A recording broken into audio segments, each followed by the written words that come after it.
दोस्तों नमस्कार। इन दिनों भारतीय क्रिकेट टीम इंग्लैंड के दौरे पर है और तैयारी में है 20 तारीख से होने वाले लीड्स में जो पहला टेस्ट मैच खेला जाना है और 17 तारीख को कई एक घटनाक्रम जो है बहुत तेजी से आगे बढ़ेगा, जिसमें भारतीय टीम जो है अभी प्रैक्टिस मैच खेला है। प्रैक्टिस मैच खेलने के बाद लीड्स के लिए रवाना होगी और लीड्स पहुंच जाएगी 17 तारीख को।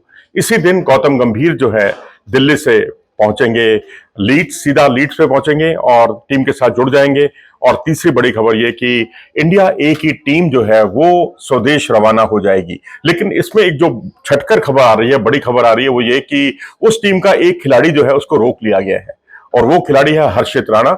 आपको याद दिलाते हैं, बॉर्डर गावस्कर ट्रॉफी में भारतीय टीम के वो सदस्य थे।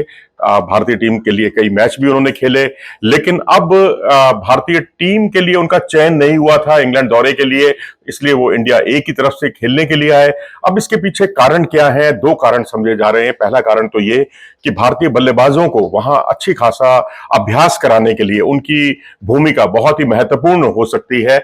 और दूसरी बड़ी बात यह कि उन्हें प्लेइंग 11 भी मिल सकती है। ये एक बड़ी चौंकाने वाली खबर है, क्योंकि सोर्सेज के हवाले से हमें यह पता चला है कि जिस तरह से भारतीय टीम में बुमराह एकदम परफेक्ट प्लेयर है, सिराज के प्रदर्शन में उतार चढ़ाव देखने को मिल रहा है, प्रसिद्ध कृष्णा में जो खूबियां आपने आईपीएल में देखी हैं वो टेस्ट मैच में उनकी जरूरत ही नहीं है। उन्होंने स्लोअर वन ज्यादा डेवलप की, उन्होंने यॉर्कर वन और एंगल पर ज्यादा ध्यान दिया। चलो एंगल तो बात समझ में आती है, लेकिन स्लोअर वन और यॉर्कर का बहुत ज्यादा टेस्ट क्रिकेट में महत्व उतना नहीं है।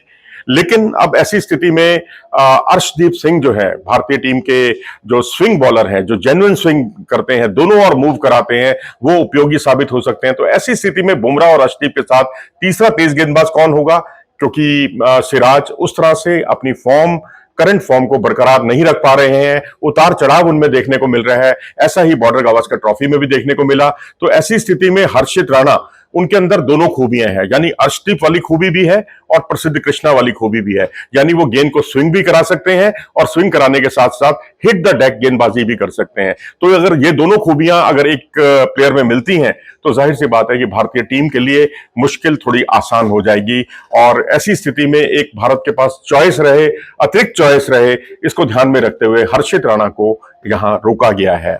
और इसके बाद एक खबर प्रैक्टिस मैच से जुड़ी हुई जो अब आप तक पहुंच गई होगी, जिसमें आपने कल एक दिन पहले तक आपके पास खबर आई थी सरफराज खान की, जिन्होंने शानदार सेंचुरी बनाई और वो सेंचुरी भी उन्होंने जो है 76 गेंदों पर बनाई।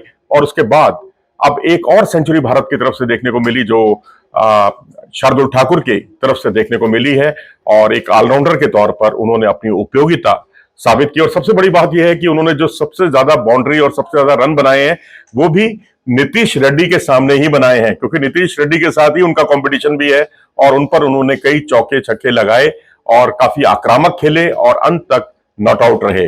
उसके अलावा केएल राहुल और शुभमन गिल पहले ही अपनी हाफ सेंचुरी बना चुके थे। अच्छे फुटवर्क का उन्होंने इस्तेमाल किया और मोहम्मद सिराज को 2 विकेट मिले और 2 विकेट लेकिन काफी महंगे साबित हुए। 7 रन प्रति ओवर की गति से उन्होंने रन दिए हैं। और इसके अलावा बुमराह विकेटलेस रहे, उन्हें कोई विकेट नहीं मिला, पिच पर मूवमेंट था।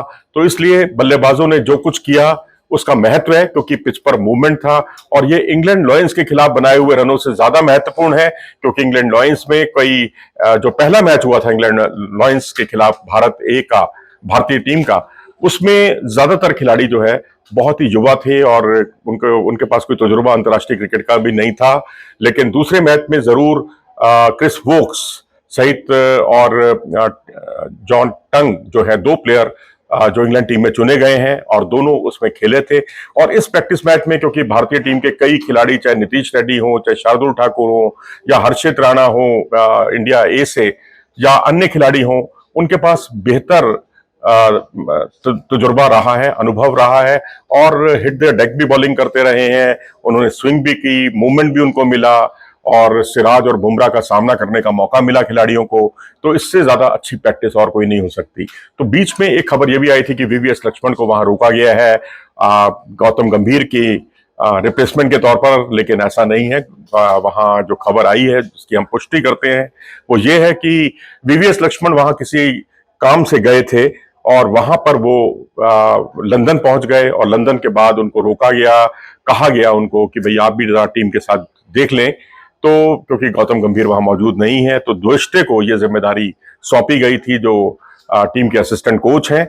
लेकिन अब खबर यह है कि वीवीएस लक्ष्मण भी स्वदेश लौट रहे हैं। फिलहाल इस वीडियो में इतना ही। नमस्कार।